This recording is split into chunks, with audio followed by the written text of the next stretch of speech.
London session open. Today is January 9, 2019, and it's 9:40 a.m. London when I'm doing this market update. And my name is Alejandro Zambrano. I'm the Global Chief Market Strategist with ATFX, based out of London. And we're going to take a look at the markets to see if there's anything interesting. There's definitely been quite volatile in the crude, stock, and gold markets. I don't know if you saw the presentation or statement yesterday by President Trump. If you watch it, you can see that the tone, the way he addresses, is actually he's looking to a way forward with Iran without actually needing to use military action. If you remember with North Korea, he said that he wanted North Korea to flourish and reach their potential. They just needed to dismantle all their nuclear arms. That sort of tone was that he used. He also said things like they have the best and strongest military, but they don't want to use it. So that's why, following that, and also because of very good numbers from the U.S. yesterday, you got the U.S. ADP numbers being out, and the outcome was 102,000 new jobs created versus an anticipated outcome of 160,000 as well. The prior number for November was revised from 67,000 new jobs created to 127,000 new jobs created. So they got some good economic data as well from the US on the labor market. And that, of course, caused quite a big slump in gold prices, for example. You can see how gold prices were bullish and then declined. And then overnight, that continued. This morning, that continued. I'll send you the link. And good morning there, Truman mentioned. I'll send you the link. So if you haven't watched it, check it out. I watched it yesterday evening. I didn't actually watch it live. You can really see a change in the tone here in President Trump. So that explains that slide. And as you probably figured, at one point, any uptrend fails, right? Any uptrend fails. So in the case of gold, I shared with you guys the idea to buy here for it to go upwards, which it did, and then it went down, and obviously on the loss setup here, that failed. But the way these setups are constructed, when we try to make money, we try to make more money than when we lose. So from that perspective, all is well. And now, when you look at gold today, it had a terrific run from the lows here in November all the way up to these highs here at 1611, and we have now reached that 1,600 level. That's the same level I shared with you guys. We shared with this one in summer last year, and now we're sort of heading towards potentially 1,700, which is a target which I remember even mentioning or talking about these sort of gains here already in January 2018. But that time we didn't break, instead we traded lower and we turned bearish here, and then the market recovered. And I still think we're gonna go upwards. Let me see if I can. Obviously, I'm not gonna probably find it now, but the U.S. government, the U.S. central bank is pumping like serious amount of money. I think it was like $200 billion into their financial system. This will continue, and that can explain what's happening with the dollar. It can also explain what's happening here with gold. So I think we can continue to trade upwards, but we're obviously having a bit of a correction now. Things are cooling off, but things are like they change dramatically. I wouldn't really trust the situation too much, and I think things can escalate again. Now, in regards of gold, tactically, the trend is no longer bullish. The price slid below support. Take fib from the low to the high. You can see we corrected to the first Fibonacci level, and you have the 50 level down here around 1529. That could be something. You got the prior highs here, which is actually the October 31st high.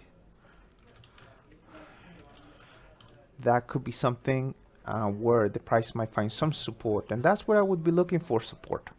If you look at this from a 1 hour chart or a 30-minute, You can see that the market is now creating lower and lower and lower highs. So as long as you're below 1562, will be short-term bearish. We might go up a bit and then down. But personally, I want to take a step back here, see what happens, and I reckon maybe we'll do something like this. We take it like that, and then probably go up and then down, up and then down, and then it's going to be a bit messy here, and then we'll figure out hopefully in the next few days if we should be bullish or bearish. In the case of gold, sorry, crude. So here as well, you know, we been bullish here, and the last idea was to buy here. Stop losses here. The market went up, reached targets, then slid, and when we came down again here, I said you're probably buying again. That time though, it did not work out. The price slid below support. Looking at this chart today, this is your daily chart, and it's quite a strong rejection really on a potential break to this level, which is 63.46, which is really the level where when the Saudi oil fields were attacked in September, that's when price rose to in crude oil. So we remain trapped within those levels, and now we're trading a little bit lower here. And if that trend is going to prevail, that range, which I don't know exactly yet if it will do, but if it would prevail, effectively it means that we can go back into the midpoint of this, if not testing the other side of crude oil, of this range here. But for now, at least, I'm still putting some trust into this trend line, and you have a nice double bottom here.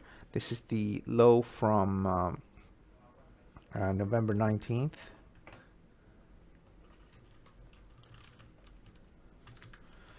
And we're at that trend line. So I took fib from this low to this high, and you can see here how we're touched a 61.8% correction level. And again, I think it probably makes a lot of sense to give this a bit of time. We did have a sharp decline, so we could easily have some significant, not significant, but probably a move to 61. But again, I think it's going to be something much like gold. So here, I think we can probably go up, and then we're probably going to go down, but we're still going to be dominated of what is a short-term downtrend, and then maybe we'll do something like that. The only thing for this to bounce immediately here is something happens. There was some report published yesterday, I think about 10 p.m. London time, 10:30, that there were some attacks or missiles fired, and some of these missiles landed about 100 meters away, which is a very short distance from the American embassy in Iraq. But apparently that was not something more locally. It wasn't like one of these ballistic intercontinental missiles that Iran used previously. It was more of a local thing, but that happened despite after that conversation that was between after that press release by President Trump. And maybe that's how things are gonna change now, because you still have like Hezbollah based out of Lebanon that can do things, and then Iran itself has a bunch of proxies everywhere, and you know, that could potentially be how things are going to play out. It's going to be more under the radar. Maybe that was just a show for Iran to sort of show their domestically how strong they are. But at the same time, as far as I understand it, the Iranian military did let Iraq know about what was going to happen, I think 2 hours ahead of time or something like that. So clearly they would have told the Americans, and they would have just moved out of the way. At the same time, when they did fire, they didn't fire to necessarily kill anyone, but they did fire to destroy some facilities in these American bases. But it was more of a sort of warning more than anything else. It's a bit like in Syria, I think it was 2 years ago, when President Trump told, "Oh, you know what? We're gonna bomb your base." I think it was a Syrian base after Syria apparently used, I think they used some chlorine bomb or something like that, some chemical weapons against its own population. or something like that, where people kind of already knew that something was going to happen. And that's actually good, because that shows that Iran does not want to go head to head against America. And now, of course, President Trump is well saying the same here. Anyway, there's a lot of things happening, but it wouldn't surprise me if again it goes a little bit on the proxies start to do things, and it wouldn't surprise me if more things happen. But we'll see what happens. I can tell you here again, technically, that took a big blow on crude because things immediately escalated, and again we declined quite sharply here, and now we're probably gonna go up a bit because we just need to correct, and then we're probably gonna go down, and then this will settle. But this, like the first day of the change of a trend, as we have in gold and crude oil, I think that's the most difficult time to trade, because you have a conflicting views. You have the big picture trend, which is clearly bullish, and then you have the short-term trend, which is now bearish. So there's definitely conflicting there, and you don't necessarily want to sell into this because you have the big picture trend, which is still bullish. So what I like to do, and at the same time, if you sell here, sort of the next high, where's that gonna be? Well, it's up here, right? So suddenly you need to have quite a wide stop loss here, and because you can potentially sell here but continue to trade upwards. So it's better to wait until the volatility declines, because at one point we create some high here. I'm quite confident about that, and then that could be as a base, most likely as a base to turn bullish. Because we're gonna do a little bit educational today, but the different ways, but there's something called multiple time frame analysis that I've been using for years, and it works for me, and it's quite straightforward. You have the big picture trend like that, right? If you look at a daily, it will look like that, but if you look at it in the short term, if you would imagine this is a weekly chart, right? So if you look at, or say call it a daily, and then now we're flipping and we're looking flip to the 30-minute, but in the short term, in fact, what looks like a straight up is like that. So what we do, or what I do at least, is that I know that the big picture trend is upwards, right? But when the trend is bearish, as it is in this segment, I don't get involved.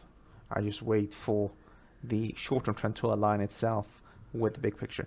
Purely mathematically, it makes perfect sense, because you'll see that when you're in an uptrend, you have these much bigger gains compared with the corrections. So you can just calculate how many pips is from here to here and from here to here versus how much it is from maybe turning bullish here to here, right? So that's the outlook for crude oil. As for the German DAX, we're having a very interesting situation here. So this is the German DAX, and I'm going to focus on this, and then we'll take a look at currencies, because currencies are a bit quiet. So this is the German DAX, and you're dealing with a rectangle here. This is a classic rectangle. You got some support and resistance, and the price is now trading above the high here. Now, there are two different things you can trade this one. One would be just to buy on the breakout, and this is the breakout point. Of course, what you want to see by the end of the day is you want to see a clear break, price taking out as high. The alternative is that we probably just started to create higher highs here. Just give me 1 second here.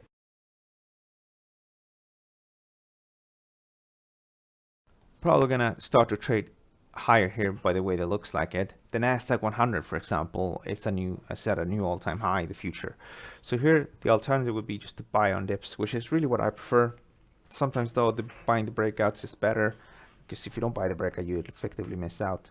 But yeah, things are starting to turn bullish, and because this is a rectangle, the next target is 14,006 or 14,060 up here. What else?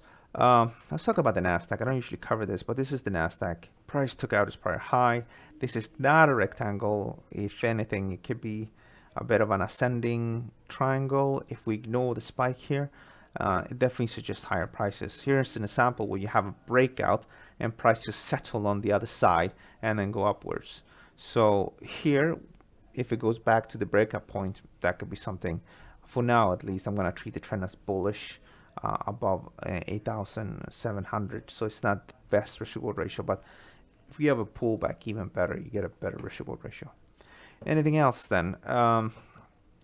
Well, let's take a look at the currency markets. So this is the euro, and the euro is under pressure, right? A few days ago I said look to buy here for it to go upwards. It did. Then I said if we go back down here, I think people still are going to be buying. Of course, with the situation being the way it is the market is now challenging this low. And for now, I will remain bullish. There's no real reason to change the bias here. Why? Because we are creating higher and higher lows, as you can see, and around here, support should kick in. Here's the pound. The pound is under pressure today. Now I arrived just recently to the office, so I don't actually know exactly why it slipped, because on the way in, it wasn't doing this. But I can tell you this, from a purely technical perspective, there's no real reason to make any changes. We're in the buy zone, so we're gonna leave it the way it is, and we're above the trend defining level, which is 29.47. As for the dollar yen, this one failed. So here we had little rectangle as well, and you had that breakout there, which was the bullish scenario, and then you had this break here, which was the bearish scenario. Okay, and as you can see here, we had that breakout. It didn't work out this time, and that's just the way it is. Like if I show you something like dollar Swissy, this is dollar Swissy, and in December I was telling people this is a rectangle like that, and then like that, and then you had the break here. Take the difference here, and we reached that spot on. And as you can see here, we were trading sideways, right? And then we got the breakout, you got the corrective move, but we were always below that level. We went deeper, and then we corrected, and I was telling my people to remain bearish, and then boom, we went down. And again, it's all about the risk-reward ratio. So let me explain here again in this example. So for example, if we would have shorted here and the market slid, has a risk-reward ratio of 2.36. Imagine you put 1% risk here. So you would have made 2.36% return here. Now, imagine you put 1% risk on dollar yen. Well, you would have lost 1%, right? Because the difference between your entry and your stop loss should be 1%. So what's the outcome then after these two trades? It's 1.36. That's risk-reward ratio. Is it going to work every time? It works in the longer run. You need to trade maybe 30, 40, 50 times at least to see that, because you can have a situation where you have loss of the loss of the loss. So that's what I try to do, is that I have my trading account and I take money out of that when I make profits, but I don't try to take money out of that every month or so. I effectively just try to take up money from there once a year. That's what I do. Hedge funds, which are professional traders with a lot of people around them to help them, those guys, and those are the guys that make the millions, right? Or the billions, really. Let's see here.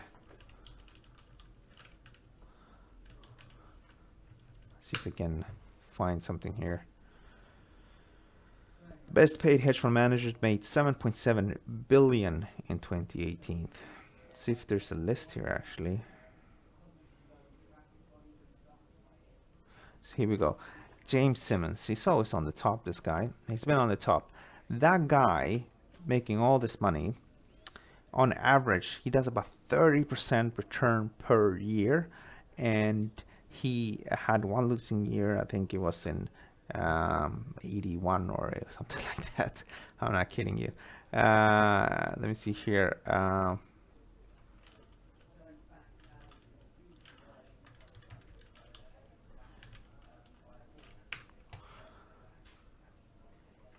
This is the Renaissance medallion. Yeah, 89. That's the last time they had a losing year. Otherwise, they produce, as you can see here, a solid some 30% return or so per year. But these guys, even these guys, they don't pay themselves every month. It doesn't work like that. The way the professionals do, they have, usually it's called the 220, which means that they will charge you 2% administration fees. And these administration fees is 2% of the total assets under management. So with these 2%, they pay themselves, they pay their staff and everything around it. And then every quarter, there is a payout where the investor can take out his money, the profit, and the company pays itself. And these have high watermarks. So what it means is that when, for example, you have 1 million and then 3 months later you have 1 million.1, so they make 100,000.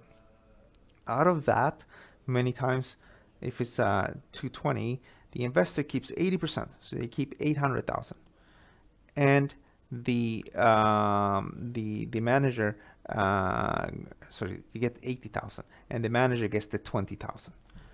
That's when they take out the money. And the reason why they do this is because they know that their system, it might be good, and this is the top system in the world. I mean, he's the best paid guy, and he's been the best paid guy for many years. And the reason for this is that these guys know that within a day, within a month, even within a year, no one really knows. There's another guy called Stanley Druckenmiller that used to trade for George Soros, and he was positioned for a bearish decline, bearish positioning by the end of last year, or a few months ago really, and just before December he turned into a double-digit return. That would mean like, I don't know, 15, 10%. Again, why does it make sense for these people? There's just many stories we can learn from here. One is you need to be long-term. So you can't just anticipate every year to be a winning year. You just need to stick with it. You need to have a good system though. You need to do a bit of back testing. You need to study and see this system, in what market conditions does it work? What condition does it not work? Can I survive a year of losses or not? The second thing is you need to check how much you're risking per trade, because if you have a good system but you take too much risks, then maybe one bad month, one bad year, one bad quarter can wipe you out. You don't want to have that. You want to be able to survive at least one bad year of trading. If you have those things in place, then most of the other stuff gets sorted out over time. Okay, see if you guys have any questions. So True Invention says, today I think it's gonna be a quiet day for trading. Yeah, I think it might potentially be that. Not sure though, but yeah, probably. Is there anything on the calendar today? I have initial jobless claims in the afternoon. That could be quiet. Polos, which is the head of he's the head of the Central Bank of Canada. He's gonna speak as well. This is Palladium. This is one of these markets that gone a bit under the radar, but it's what a market. A bit like Bitcoin, up with 55% since summer. So let's take a look at this one. So this is your, let's take a look at the daily. Actually, let's take a look at 6 hours. This is your 6 hours. You're starting to see some resistance here. If you take fib from the very low to the very high, you can get an indication where things might settle. You got these ones, but I think if we flip to the 4 hour or 1 hour now, you can see that there's some stabilization. So this is always the problem with these markets or any market. Should we focus on the big picture? Well, if you focus on the big picture, then you just need to wait. You need to wait for the market to correct maybe 50% to the prior breakup point, and then maybe here look to get involved. If you just want to scalp, you just want to trade in the very short term, then on the 1 hour you can see that there's some support around this low here, which is the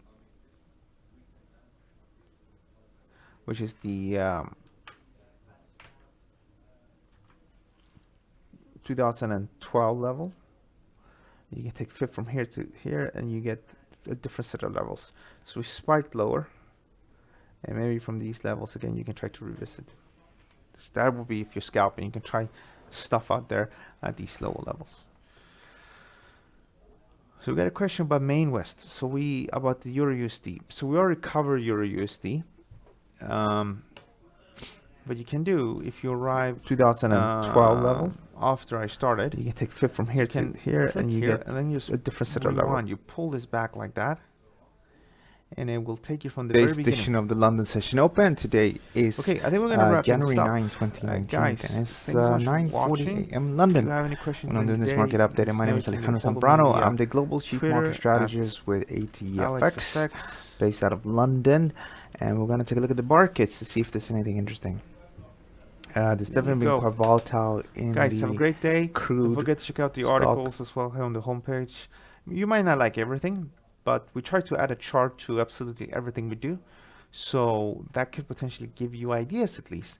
That's what we're looking here to do, to support traders with the trading, give them ideas of what levels to watch and so what could potentially move the market or what has moved the market as well. So don't forget to check it out. We have the latest 5 articles here on the top. Then we got the latest Forex updates here. We got the latest indices here. And then you have the commodity section here. And you got your cryptocurrencies in the bottom. And then you have shares if there's anything interesting happening. As an example, Boeing. We covered Boeing on the back of the latest plane crash. Talk about Tesco. Also about Nissan. In the very bottom here as well, you can see everything in chronological order. You have as well the different sections up here. If you're looking for something, you can just go here. For example, you're looking at EURUSD, then it should just show EURUSD updates and things linked to EURUSD. All right, guys, have a beautiful day, and I'll see you guys tomorrow, same time, 9:30 a.m. on the webinars page here on investingcube.com. Have a great day, and thanks so much for watching. See you. Cheers.